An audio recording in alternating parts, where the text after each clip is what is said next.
Radio Tehran, শুরু হচ্ছে বিশ্ব সংবাদ।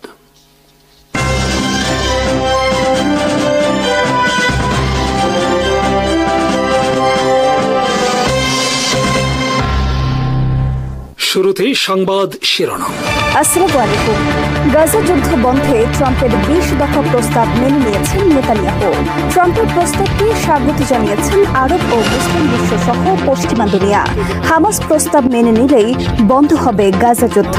হামাস প্রস্তাব না মানলে ইসরায়েল গাজায় যা ইচ্ছা তাই করতে পারবে বলে ঘোষণা ডোনাল্ড ট্রাম্পের। এবার যুক্তরাষ্ট্রে বন্ধ ভারতের সিনেমা ব্যবসাও। গাজা যুদ্ধ বন্ধে ডোনাল্ড ট্রাম্পের 20 দফা প্রস্তাব মেনে নিয়েছেন ইসরায়েলের প্রধানমন্ত্রী বেনিয়ামিন নেতানিয়াহু। পাকিস্তান, তুরস্ক সহ বিভিন্ন মুসলিম ও আরব দেশগুলো এই প্রস্তাবকে স্বাগত জানিয়েছে। এখন কেবল হামাস এই প্রস্তাব মেনে নিলেই বন্ধ হবে ধ্বংসাত্মক হামাস ইসরায়েল যুদ্ধ। ট্রাম্পের 20 দফা প্রস্তাব নিয়ে সোমবার হোয়াইট হাউসে বৈঠক করেন যুক্তরাষ্ট্রের প্রেসিডেন্ট ডোনাল্ড ট্রাম্প ও ইসরায়েলের প্রধানমন্ত্রী বেনিয়ামিন নেতানিয়াহু। বৈঠক শেষে উভয় নেতা হাজির হন সাংবাদিকদের সামনে। ডোনাল্ড ট্রাম্প বলেন, আমরা গাজা যুদ্ধ বন্ধের সবচেয়ে কাছে অবস্থান করছি। এখন যুদ্ধ বন্ধে আমাদের 20 দফা প্রস্তাব ইসরায়েল সহ সবাই মেনে নিয়েছে। এখন বাকি শুধু হামাস। হামাস যদি এই প্রস্তাব মেনে না নেয়, তাহলে গাজায় হামাসকে নির্মূলে ইসরায়েল যা যা করবে তার প্রতি আমার সমর্থন থাকবে। ট্রাম্পের ঘোষণার পর নেতানিয়াহু বলেন, মিস্টার প্রেসিডেন্ট, হামাস যদি এই প্রস্তাব মেনে না নেয়, তাহলে বাকি যা করার আমরা তা করব। আবার প্রস্তাব মেনে নেওয়ার পরেও যদি হামাস কোনো ধরনের টালবাহানা করে, তাহলেও আমরা যা করার তা করব। গাজা যুদ্ধ যেভাবে শেষ করতে হয় আমরা সেভাবেই শেষ করব। এ সময় ট্রাম্প বলেন, এই ক্ষেত্রে ইসরায়েল গাজায় যা করবে তার প্রতি তার সমর্থন থাকবে। নেতানিয়াহু এই সময় বলেন, আমরা ট্রাম্পের 20 দফা প্রস্তাব মেনে নিয়েছি। এখন হামাস এটি মেনে নিলে আরবে শান্তি প্রতিষ্ঠিত হবে এবং নতুন এক মধ্যপ্রাচ্য দেখবে পৃথিবী। ডোনাল্ড ট্রাম্প এ সময় বলেন, মধ্যপ্রাচ্য সহ গোটা বিশ্বের শান্তির ক্ষেত্রে আজ এক ঐতিহাসিক দিন। ট্রাম্পের 20 দফা চুক্তির শর্তে বলা হয়েছে, ইসরায়েল এই প্রস্তাব মেনে নেবার পর থেকেই 72 ঘণ্টার মধ্যে কার্যকর হবে।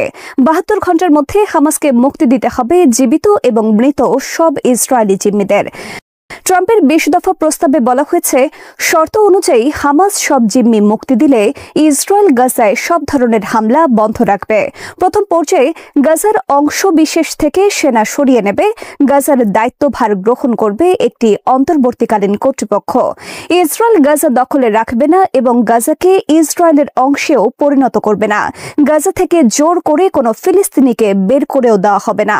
জিম্মিদের মুক্তির বিনিময়ে ইসরায়েল তার কারাগার থেকে 1700 ফিলিস্তিনিদের মুক্তি দেবে, যাদের মধ্যে 250 জন যাবজ্জীবন সাজাপ্রাপ্ত। এছাড়া প্রতি ইসরায়েলি জিম্মি মুক্তি বাবদ 15 জন ফিলিস্তিনি মুক্তি পাবে ইসরায়েলের কারাগার থেকে। প্রস্তাবে বলা হয়েছে, গাজায় হামাস বলতে আর কিছু থাকবে না। গাজা শাসনের ক্ষেত্রে হামাসের কোনো ভূমিকা থাকবে না। হামাসকে সম্পূর্ণ অস্ত্র সমর্পণ করতে হবে। হামাসের সমস্ত টানেল ও অস্ত্র কারখানা ইসরায়েল ধ্বংস করবে।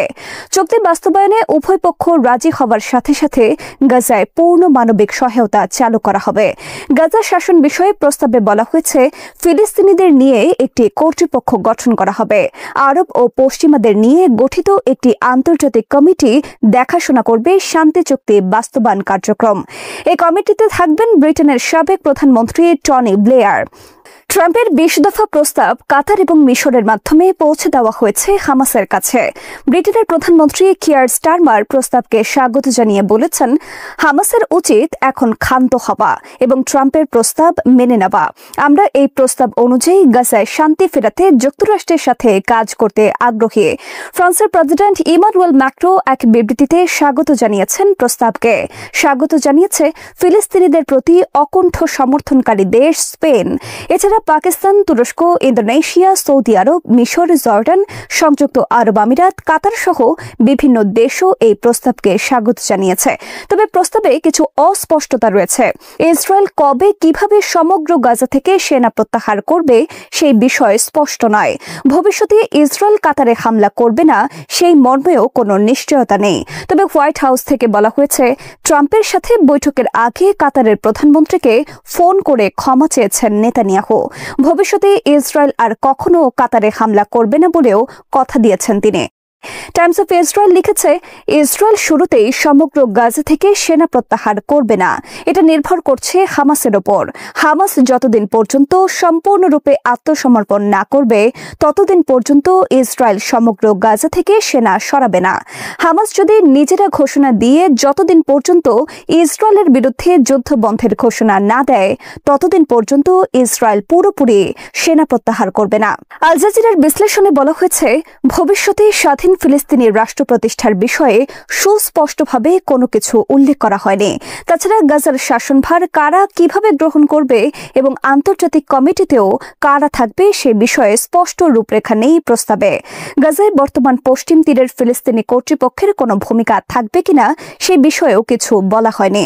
জাতিসংঘ সাধারণ অধিবেশনের সাইডলাইনে গত 24 সেপ্টেম্বর আরব ও মুসলিম দেশগুলোর সাথে এক সম্মেলনে 21 দফা প্রস্তাব উপস্থাপন করেন ট্রাম্প। প্রায় সব আরব নেতারা মেনে নিয়েছেন ট্রাম্পের এই প্রস্তাব।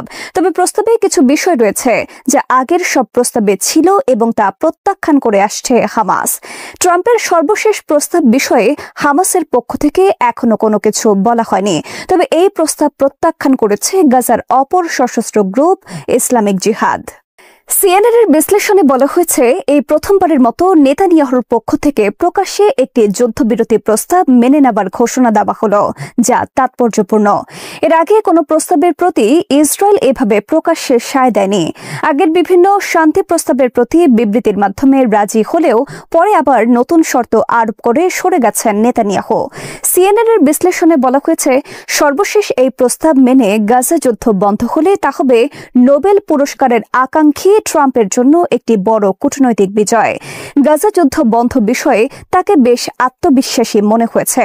ট্রাম্পের প্রস্তাব অনুযায়ী গাজা যুদ্ধ বন্ধ হলে পাল্টে যাবে মধ্যপ্রাচ্যের অনেক চিত্র। সম্প্রসারিত হবে ট্রাম্পের আব্রাহাম অ্যাকর্ড। আরও বিভিন্ন আরব দেশ ইসরায়েলকে রাষ্ট্র হিসেবে স্বীকৃতি দিয়ে শান্তি চুক্তি করতে পারে। ট্রাম্পের আগের মেয়াদের শেষের দিকে ইসরায়েলকে স্বীকৃতি দিয়ে শান্তি চুক্তি করেছে সংযুক্ত আরব আমিরাত ও বাহরাইন। এটাই আব্রাহাম অ্যাকর্ড নামে পরিচিত। ট্রাম্পের লক্ষ্য আব্রাহাম অ্যাকর্ডের আওতায় ইসরায়েল রাষ্ট্রের প্রতি সব আরব দেশের স্বীকৃতি আদায়ের ও সম্পর্ক স্বাভাবিক করার ব্যবস্থা করা। এবার দুর্গাপূজায় ভারতের বিভিন্ন পূজা কমিটি বাংলাদেশের অন্তর্বর্তীকালীন সরকারের প্রধান প্রফেসর ডক্টর মোহাম্মদ ইউনূসকে অসুর হিসেবে হাজির করেছে। কিন্তু তাদের আসল অসুর যে যুক্তরাষ্ট্রের প্রেসিডেন্ট ডোনাল্ড ট্রাম্প, সেই হুঁশ এখনো হয়নি তাদের। সোমবার ডোনাল্ড ট্রাম্পের সর্বশেষ ঘোষণা অনুযায়ী আমেরিকায় বন্ধ হতে যাচ্ছে ভারতের সিনেমা ব্যবসা। সোমবার ট্রাম্প আমেরিকায় বিদেশি সিনেমা আমদানির ওপর 100% শুল্ক আরোপ করেছেন। এর অন্যতম শিকার হতে যাচ্ছে ভারত। আনন্দবাজার লিখেছে, ভারতের অধিকাংশ সিনেমাই আমেরিকায় যায়। বলিউডের হিন্দি ছবি বা দক্ষিণ ভারতের চলচ্চিত্র বিদেশের বাজার থেকে যা আয় করে তার 40% আসে আমেরিকার বাজার থেকে। ফলে এসব সিনেমার উপর 100% শুল্ক আরোপের ফলে ভারতের প্রযোজকরা বড় মাত্রায় বিপাকে পড়তে যাচ্ছেন। এর আগে গত 26 সেপ্টেম্বরও ডোনাল্ড ট্রাম্প সারা বিশ্ব থেকে আমেরিকায় ঔষধ আমদানির ওপর 10% শুল্ক আরোপ করেছেন। এতেও ব্যাপক মাত্রায় ক্ষতির মুখে পড়তে যাচ্ছে ভারত। কারণ গ্লোবাল ট্রেড রিসার্চ ইনিশিয়েটিভের তথ্য অনুযায়ী ভারতের বৃহত্তম শিল্প রপ্তানি হয় ফার্মাসিউটিক্যাল সেক্টর থেকে। প্রতি বছর ভারত যুক্তরাষ্ট্রে $13 বিলিয়ন মূল্যের ঔষধ রপ্তানি করে। যুক্তরাষ্ট্র হল ভারতের ঔষধ শিল্পের সবচেয়ে গুরুত্বপূর্ণ বাজার। এর আগে ট্রাম্প প্রশাসন ভারতের সমস্ত পণ্য আমদানির ক্ষেত্রে 2 দফায় মোট 50% শুল্ক আরোপ করেছেন। এদিকে দুর্গাপূজায় ডক্টর ইউনূসকে অসুর হিসেবে হাজির করায় বাংলাদেশের প্রতি ভারতীয়দের ঘৃণ্য মানসিকতার প্রকাশ ঘটেছে। বিশ্লেষকদের মতে, উগ্র হিন্দুত্ববাদী দেশ ভারত কখনো বাংলাদেশকে একটি স্বাধীন সার্বভৌম দেশ হিসেবে মনে করে না। তারা বাংলাদেশকে তাদের বাপ দাদার জমিদারি মনে করে। 24 জুলাই বিপ্লবে সেই জমিদারি হারানোর ফলে তারা এখন পাগল হয়ে গেছে। পাকিস্তানের বেলুচিস্তানের রাজধানী কোয়েটায় আধা সামরিক বাহিনী ফ্রন্টিয়ার কোরের সদর দপ্তরের কাছে ভয়াবহ এক গাড়িবোমা বিস্ফোরণে অন্তত 10 জন নিহত হয়েছে। আহত হয়েছেন 30 জনেরও বেশি। মঙ্গলবার কোয়েটার জোরঘুন রোড এলাকায় এই বিস্ফোরণের পরপরই শুরু হয় গোলাগুলি। প্রাদেশিক স্বাস্থ্যমন্ত্রী বক্স মোহাম্মদ কাকার জানান, নিহতদের মধ্যে 2 জন আইনশৃঙ্খলা রক্ষাকারী বাহিনীর সদস্য এবং বাকি সবাই সাধারণ মানুষ। সামাজিক মাধ্যমে ছড়িয়ে পড়া একটি সিসিটিভি ফুটেজে দেখা যায় একটি গাড়ি ফ্রন্টিয়ার কোর সদর দপ্তরের দিকে মোড় নেওয়ার সঙ্গে সঙ্গে তীব্র বিস্ফোরণ ঘটে। প্রত্যক্ষদর্শী নরেশ কুমার বলেন, আমার অফিস টার্গেট হওয়া ভবনের কাছেই। বিস্ফোরণের সময় আমি বাইরে দাঁড়িয়েছিলাম। মুহূর্তেই চারপাশ অন্ধকার হয়ে যায়। কাচের টুকরো এসে গায়ে লাগে। এমন জোরে বিস্ফোরণ আমি জীবনে শুনিনি। আর এক আহত ব্যক্তি ইনাম জানান, আমাদের অফিস প্যারামিলিটারি ভবনের পাশেই। বিস্ফোরণে সবকিছু কেঁপে ওঠে। আমরা কিছু বুঝে ওঠার আগেই সব অন্ধকার। পরে গুলির শব্দ শুনতে পাই। এরপর নিরাপত্তা বাহিনী এসে নিয়ন্ত্রণ নেয়। বেলুচিস্তানের মুখ্যমন্ত্রী মীর সরফরাজ বুগতি এই হামলাকে সন্ত্রাসী হামলা বলে নিন্দা করেছেন। তিনি জানান, অন্তত 4 হামলাকারী নিরাপত্তা বাহিনীর হাতে নিহত হয়েছে। পাকিস্তানের প্রেসিডেন্ট আসিফ আলী জারদারি হামলার তীব্র নিন্দা জানিয়ে বলেন, এই পথভ্রষ্ট চরমপন্থীরা ভারতের এজেন্ডা বাস্তবায়ন করছে। তবে তিনি বিস্তারিত কিছু জানাননি। ভারত এখনো এই অভিযোগের কোনো জবাব দেয়নি। হামলার দায় এখন পর্যন্ত কোনো গোষ্ঠী স্বীকার করেনি। বেলুচিস্তান পাকিস্তানের সবচেয়ে বড় কিন্তু সবচেয়ে কম জনবসতিপূর্ণ প্রদেশ। বিশাল খনিজ সম্পদ থাকা সত্ত্বেও এটি সবচেয়ে দরিদ্র অঞ্চল। এখানে রয়েছে তেল, কয়লা, স্বর্ণ, কপার এবং প্রাকৃতিক গ্যাসের বিশাল মজুদ। সেই সঙ্গে রয়েছে চীন পাকিস্তান অর্থনৈতিক করিডোরের অন্যতম মূল কেন্দ্র গওয়াদার বন্দরের অবস্থান। বেলুচিস্তানে চীনের বিনিয়োগ নিয়ে স্থানীয়দের অনেক দিনের অভিযোগ আছে। তারা মনে করে চীনা কোম্পানিগুলো তাদের সম্পদ নিয়ে যাচ্ছে, কিন্তু স্থানীয়রা কোনো উপকার পাচ্ছে না। এই কারণে আগেও চীনা কর্মী ও ভবনে হামলা চালিয়েছে কিছু সশস্ত্র গোষ্ঠী। প্রদেশের রেকর্ডিক এলাকায় রয়েছে বিশ্বের অন্যতম তামার খনি। 2022 সাল থেকে সেখানে খননের কাজ করছে কানাডার ব্যারিক মাইনিং কোম্পানি। এই মাসেই পাকিস্তান যুক্তরাষ্ট্রের একটি কোম্পানির সঙ্গে $50 কোটি খনিজ রপ্তানির চুক্তি করেছে। এই দীর্ঘদিনের ক্ষোভ থেকেই স্বাধীন বেলুচিস্তান গঠনের দাবিতে প্রদেশটিতে চলছে সশস্ত্র বিদ্রোহ। বিশ্লেষকদের মতে সম্প্রতি সরকার বিরোধী গোষ্ঠীগুলোর উপর নিরাপত্তা বাহিনীর অভিযান জোরদার হয়েছে। চীনের সরবরাহকৃত প্রযুক্তি, ড্রোন এবং যুদ্ধবিমান ব্যবহার করে পরিচালিত এসব অভিযানে বিচ্ছিন্নতাবাদীরা বড় ধরনের ক্ষতির মুখে পড়েছে বলে মনে করা হচ্ছে। তাই কুয়েটায় সাম্প্রতিক আত্মঘাতী হামলাকে অনেকেই ওই অভিযানের প্রতিশোধ হিসেবে দেখছেন। ইসরায়েল তাদের ইতিহাস ভুলে গেছে। তারা জার্মানির গণহত্যার অভিজ্ঞতা থেকে কিছুই শেখেনি। মন্তব্য মাহাথির মোহাম্মদের। তিনি বলেছেন, গাজায় ইসরায়েলের বর্বরতা মানব ইতিহাসে চিরদিনের জন্য লেখা থাকবে। প্রায় 66,000 ফিলিস্তিনি নিহত হয়েছে, যার বেশিরভাগই নারী ও শিশু। এটা কখনো ভোলা যাবে না। মাহাথির গাজার যুদ্ধকে বর্ণনা করেছেন একটি গণহত্যা হিসেবে, যা 1990-এর দশকে বসনিয়া এবং দ্বিতীয় বিশ্বযুদ্ধের সময় নাৎসিদের হাতে যেভাবে ইহুদিদের হত্যাকাণ্ড ঘটেছিল তার সঙ্গে তুলনা করেছেন। তিনি অবাক যে নিজেরাই গণহত্যার শিকার হয়েছিল, তারা অন্যদের উপর গণহত্যা চালাচ্ছে। আমি ভেবেছিলাম যারা এত কষ্ট ভোগ করেছে তারা আর কারো উপর তা ঘটাতে চাইবে না, কিন্তু ইসরায়েল তাই করল, মাহাথির বলছেন। কুয়ালালামপুরের কাছে পুত্রাজায় অফিস থেকে তিনি দেশের অর্থনীতি, রাজনৈতিক অবস্থা এবং বিশ্ব ঘটনা নিয়ে কাজ করেছেন। বিশেষ করে গাজায় ইসরায়েল প্যালেস্টাইন সংঘর্ষে তার গভীর উদ্বেগ রয়েছে। মালয়েশিয়ার সাবেক প্রধানমন্ত্রী মাহাথির মোহাম্মদ এই বছর 100 বছর পূর্ণ করেছেন। জন্মদিনে তিনি তার নিয়মিত জীবনযাত্রা অনুসরণ করে কম খাওয়া, বেশি কাজ করা এবং বিশ্রামে প্রবৃত্ত না হওয়ার অভ্যাস বজায় রেখেছেন। মাহাথির আল জাজিরাকে বলেন, আমি সব সময় কাজ করি, বিশ্রাম নেই। মন ও শরীর সক্রিয় রাখলে জীবন দীর্ঘ হয়। মাহাথির 1980 ও 90-এর দশকে বিশ্বমঞ্চে এক শক্তিশালী কণ্ঠস্বর। তিনি পশ্চিমাদের সমালোচনা করতেন এবং ফিলিস্তিনিদের প্রতি সমর্থন জানাতেন। যদিও কিছু সময় তিনি অ্যান্টিসেমিটিক মন্তব্যের জন্য সমালোচিত হন, তবে তিনি বলেছেন যে দ্বিতীয় বিশ্বযুদ্ধের পর নাৎসিদের অত্যাচারের খবর পেয়ে তিনি ইহুদি জনগণের প্রতি গভীর সহানুভূতি পোষণ করতেন। তিনি বলেছেন, ইসরায়েল ইতিহাস থেকে কিছু শিখতে পারেনি, তাদের নিজেদের সঙ্গে যা ঘটেছে সেটা অন্যের ওপর করতে চায়। মাহাথির মনে করেন, ইসরায়েল ফিলিস্তিন দ্বন্দ্বের একমাত্র সমাধানই হল দুই রাষ্ট্রের পারস্পরিক সমঝোতার সমাধান। ইতোমধ্যে কয়েকটি দেশ ফিলিস্তিনকে স্বীকৃতি দিলেও সমাধান এখনো অনেক দূরে। মাহাথির বিশ্বাস করেন তার জীবদ্দশায় এটি বাস্তবায়ন সম্ভব হবে না। মাহাথির 24 বছর মালয়েশিয়ার প্রধানমন্ত্রী ছিলেন এবং 92 বছর বয়সে রাজনীতিতে ফিরে আবার ক্ষমতায় এসেছিলেন। জন্মের সময় মালয়েশিয়া ছিল ব্রিটিশ উপনিবেশ মালয়েশিয়া। একজন চিকিৎসক হিসেবে প্রশিক্ষিত, মাহাথির দেশের কৃষিভিত্তিক অর্থনীতি থেকে আধুনিক শিল্পোন্নত রাষ্ট্রে রূপান্তরে গুরুত্বপূর্ণ ভূমিকা রেখেছিলেন। তার নেতৃত্বে মালয়েশিয়া আজকের সমৃদ্ধ রাষ্ট্রে পরিণত হয়েছে। মাহাথির মোহাম্মদ 100 বছর বয়সেও অত্যন্ত সক্রিয়। নিয়মিত ব্যায়াম করেন, কাজ করেন এবং সামাজিক যোগাযোগ মাধ্যমে সক্রিয় থাকেন। তিনি মনে করেন মন ও শরীর সচল রাখা এবং কম খাওয়া দীর্ঘ জীবনের চাবিকাঠি।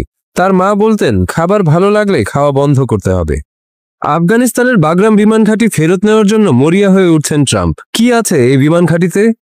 গত বছর যুক্তরাষ্ট্রের সেনা প্রত্যাহারের 5 বছর পর এই ঘাঁটি ফেরত চাওয়ার মাধ্যমে তিনি পুনরায় দক্ষিণ এশিয়ায় ক্ষমতা প্রদর্শনের পরিকল্পনা করছেন। তবে আফগানিস্তানের বর্তমান শাসক তালিবান এই দাবি প্রত্যাখ্যান করেছে। সেপ্টেম্বরের মাঝামাঝি যুক্তরাজ্যের প্রধানমন্ত্রী কিয়ার স্টারমারের সঙ্গে এক সংবাদ সম্মেলনে ট্রাম্প বলেন, আমরা বাগরাম বিমান ঘাঁটি তালিবানদের কাছে বিনামূল্যে দিয়েছি, এখন আমরা সেটি ফেরত চাই। এরপর তিনি সামাজিক মাধ্যমে হুঁশিয়ারি দিয়ে বলেন, যদি তালিবানরা বাগরাম ফেরত না দেয় তাহলে ভয়ঙ্কর পরিণতি হবে। বাগরাম বিমান ঘাঁটি আফগানিস্তানের রাজধানী কাবুল থেকে প্রায় 50 কিলোমিটার দূরে অবস্থিত। এই ঘাঁটিতে দুটি বড় কংক্রিট রানওয়ে রয়েছে, যা বড় সামরিক বিমান ও হেলিকপ্টার চলাচলের উপযোগী। এটি ছিল যুক্তরাষ্ট্র ও ন্যাটো বাহিনীর অন্যতম প্রধান সামরিক কেন্দ্র। 1950-এর দশকে সোভিয়েত ইউনিয়ন এই ঘাঁটি নির্মাণ করে এবং 1979 সালে আফগানিস্তানে তাদের সামরিক অভিযানের সময় এটি গুরুত্বপূর্ণ ভূমিকা পালন করে। পরবর্তীতে বিভিন্ন রাজনৈতিক শক্তি এই ঘাঁটি নিয়ন্ত্রণ করেছে। 2001 সালে ন্যাটো বাহিনী আফগানিস্তানে আগ্রাসন চালানোর পর থেকে এটি যুক্তরাষ্ট্রের প্রধান সামরিক ঘাঁটিতে পরিণত হয়। বাগরাম বিমান ঘাঁটিতে সামরিক ইউনিটের পাশাপাশি একটি বড় কারাগারও ছিল, যা মানবাধিকার লঙ্ঘনের জন্য কুখ্যাতি অর্জন করেছিল। এছাড়া এখানে হাসপাতাল, সৈন্যদের থাকার ব্যারাক এবং কয়েকটি আন্তর্জাতিক খাবারের চেইন রেস্তোরাঁও পরিচালিত হতো। 2021 সালে যুক্তরাষ্ট্র দ্রুত সেনা প্রত্যাহার করার সময় সেখানে প্রচুর অস্ত্র ও সামরিক সরঞ্জাম ফেলে দেওয়া হয়েছিল, যা পরে তালিবানদের হাতে পড়ে। ট্রাম্প এই সিদ্ধান্তের ব্যাপক সমালোচনা করেছেন এবং বারবার জানিয়েছেন যে যুক্তরাষ্ট্রের অস্ত্রগুলো তালিবানদের কাছে চলে গেছে। বিশেষজ্ঞরা জানান, বাগরাম বিমান ঘাঁটির কৌশলগত গুরুত্ব কেবল এর অবকাঠামোর কারণে নয়, বরং এটি চীনের সীমান্তের খুব কাছাকাছি অবস্থিত হওয়ায় যুক্তরাষ্ট্রের জন্য এটি অত্যন্ত গুরুত্বপূর্ণ একটি সামরিক ঘাঁটি। বাগরাম থেকে চীনের সীমানা মাত্র 800 কিলোমিটার দূরে, যেখানে চীনের বিভিন্ন সামরিক কারখানা ও অস্ত্র উৎপাদন কেন্দ্র রয়েছে। তালিবানরা বাগরাম বিমান ঘাঁটি ফেরত দেওয়ার কোনো ইচ্ছা প্রকাশ করেনি। তাদের মতে এটি তাদের সার্বভৌমত্ব এবং রাজনৈতিক মর্যাদার বিষয়। বিদেশি শক্তির আধিপত্যের বিরুদ্ধে লড়াই তাদের প্রতিষ্ঠার মূল ভিত্তি হওয়ায় তারা বাগরাম ফেরত দিতে আগ্রহী নয়। বিশ্লেষকরা মনে করেন, ট্রাম্পের দাবি মূলত কূটনৈতিক আলোচনার একটি শক্তিশালী দাবির অংশ মাত্র। এর মাধ্যমে তিনি সম্ভবত তালিবানদের কাছ থেকে সামরিক সরঞ্জাম ফেরত নেওয়া বা অন্য কোনো কৌশলগত সুবিধা আদায় করতে চাইছেন। আফগানিস্তানের রাজনৈতিক অস্থিরতা ও আন্তর্জাতিক চাপের মধ্যে যুক্তরাষ্ট্র ও তালিবানের মধ্যে এখনও কোনো সমঝোতা হয়নি। ট্রাম্পের দাবি এবং তালিবানের অগ্রাহ্যতা এই অঞ্চলের নিরাপত্তা ও রাজনৈতিক স্থিতিশীলতায় নতুন করে অনিশ্চয়তার সৃষ্টি করেছে, যা ভবিষ্যতে আরও জটিল পরিস্থিতি ডেকে আনতে পারে। নেতানিয়াহুর চোখে এবার কুমিরের কান্না। কাতারে হামলার ঘটনায় তার ক্ষমা চাওয়া যেন গরু মেরে জুতাদানের বাস্তব উদাহরণ। ট্রাম্পের অনুরোধ নাকি পাল্টা হামলা? শ্রোতা বন্ধুরা, বিশ্ব সংবাদে এই ছিল আমাদের সর্বশেষ আয়োজন। সঙ্গে থাকার জন্য আপনাদের সবাইকে অসংখ্য ধন্যবাদ।